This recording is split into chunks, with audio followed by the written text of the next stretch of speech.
Bem-vindos de volta ao World Affairs in Context, pessoal. Obrigado por estarem comigo.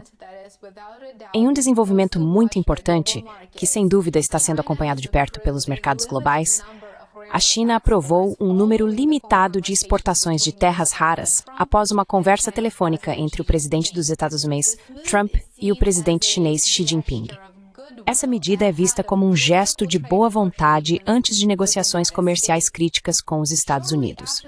Logo após a conversa telefônica, Trump fez um comentário bastante revelador. Foi algo enigmático, mas ele disse que não deveria mais haver dúvidas quanto à complexidade dos produtos de terras raras. Sem dúvida, foi uma mensagem enigmática, mas bastante reveladora. Ele deu-se a entender as complexidades técnicas e geopolíticas por trás dos minerais raros e os minerais das relações entre a China.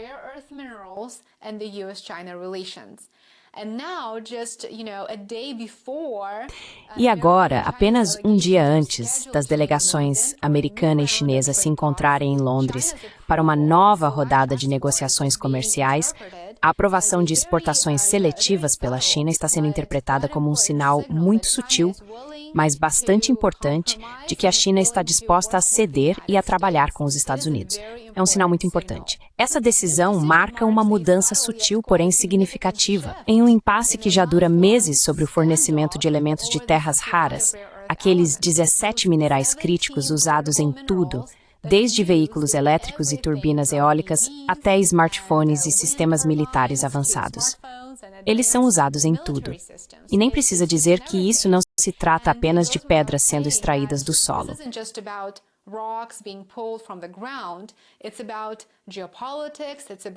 Trata-se de geopolítica, de vantagem estratégica e da crescente rivalidade econômica entre as duas maiores economias do mundo, os Estados Unidos e a China. Então, o que exatamente aconteceu?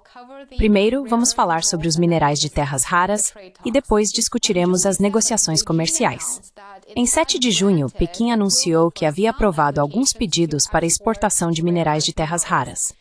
Não especificou os destinos dessas exportações, nem quais setores seriam beneficiados, mas reconheceu que há uma demanda global crescente por esses minerais, especialmente em robótica, veículos elétricos e manufatura de alta tecnologia. Na minha opinião, essa medida mostra claramente quem tem vantagem e quem está com as cartas na mão, para usar a terminologia de Donald Trump.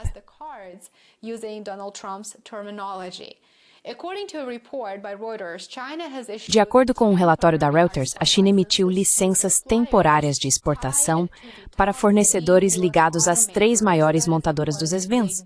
Isso, é claro, é algo significativo. Empresas como General Motors, Ford e Stellantis dependem de minerais de terras raras para os sistemas de propulsão de veículos elétricos, sistemas de infoentretenimento e sensores avançados de segurança. Um gargalo no fornecimento poderia, de fato, afetar toda a cadeia de suprimentos dessas empresas, desacelerando a produção e aumentando os custos. Portanto, a China basicamente disse: ok, vamos ajudar vocês, e estamos fazendo isso de boa fé, esperando que nossas negociações comerciais em Londres sejam realmente produtivas. Além disso, Pequim também prometeu acelerar as aprovações de exportação para remessas qualificadas de terras raras para a Europa.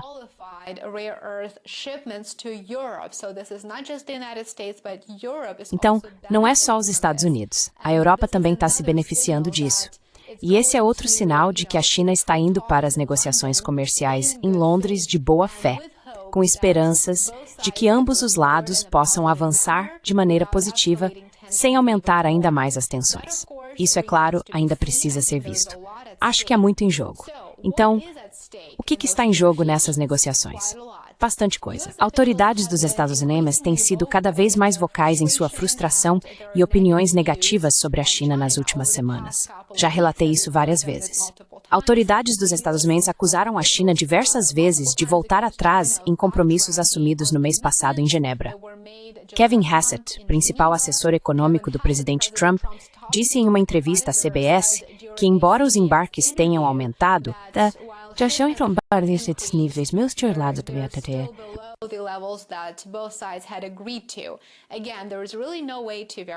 Novamente, realmente não há como verificar essas declarações, então elas não devem ser consideradas 100% precisas.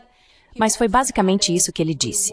Ele também acrescentou: queremos que as terras raras, os ímãs que são cruciais para celulares e tudo mais, continuem fluindo como antes do início de abril, disse Hassett. Não queremos que nenhum detalhe técnico atrapalhe isso. Então, basicamente, ele está dizendo: vamos travar uma guerra comercial contra vocês, China. Mas não parem de nos enviar aqueles minerais de terras raras que realmente queremos e precisamos. É isso que ele está dizendo na prática. Acho que essa é uma maneira muito hipócrita de lidar com a situação.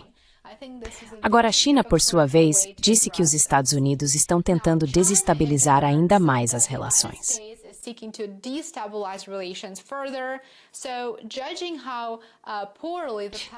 Julgando pelo quão mal as últimas semanas foram para as negociações comerciais entre a ASEAN e China, acho que é justo ser muito cético e muito cauteloso daqui para frente. A China deixa claro que não vai seguir o ritmo de ninguém, enquanto os Estados Unidos estão muito presos às suas próprias convicções e muito pouco dispostos a ceder, como você pode ver pela declaração que acabei de citar. Lembro que a China controla mais de 70% do fornecimento global de terras raras e ainda mais das capacidades de refino e processamento. A China possui instalações de processamento verdadeiramente incomparáveis, e é exatamente por isso, ou melhor, um dos muitos motivos pelos quais a China terá vantagem nessa área e terá poder de barganha. Claro, os Estados Unidos sabem disso. Isso dá a Pequim uma alavanca muito poderosa nas negociações comerciais. Isso permite contratar indústrias críticas para a economia do futuro.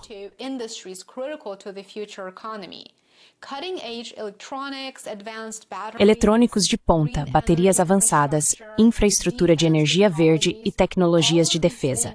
Todas essas coisas dependem fortemente de minerais de terras raras. Os Estados Unidos, que obviamente possuem grandes reservas potenciais, atualmente não têm a infraestrutura de processamento necessária para competir com a China no curto prazo. E se você acha que os Estados Unidos podem facilmente substituir a China nesse aspecto, eu sugeriria que você olhasse para o metrô de Nova York aqui para cima e também para a nossa infraestrutura americana. Não é um quadro bonito.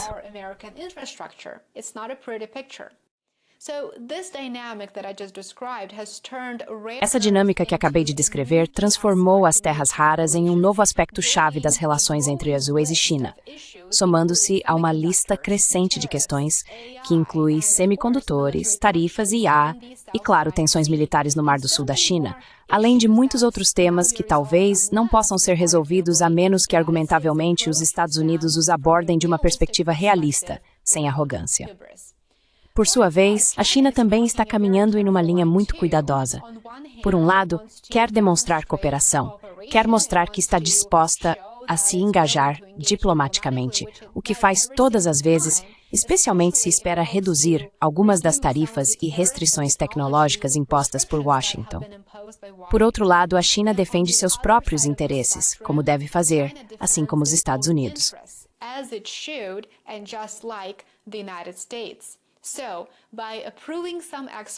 Assim, ao aprovar algumas exportações, o suficiente para demonstrar boa fé e boa vontade, mas não o bastante para abrir mão de sua vantagem estratégica, Pequim está na prática apostando em uma forma de diplomacia cuidadosamente calculada. Os próximos dias revelarão se essa aposta realmente dará resultado. Delegações de ambos os lados se reunirão em Londres no dia 9 de junho, e o objetivo é chegar a um acordo que restabeleça o fluxo constante de terras raras, ao mesmo tempo em que aborda desequilíbrios comerciais mais amplos. E isso é algo com o qual, ao que tudo indica, o presidente Trump não pretende ceder. Se forem bem-sucedidos, isso pode aliviar um dos principais pontos de pressão na relação entre Estados Unidos e China e trazer a tão necessária clareza para as indústrias globais de tecnologia e automóveis.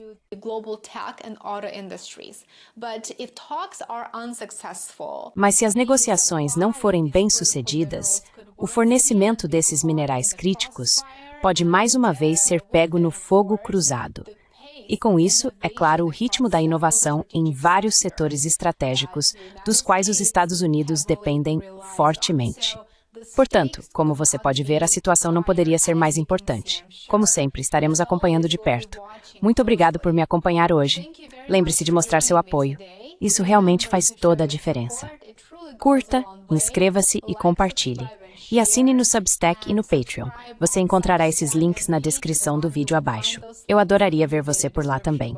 Aproveite o resto do seu dia e nos vemos aqui amanhã. Até mais! We'll see you back here tomorrow. Bye for now.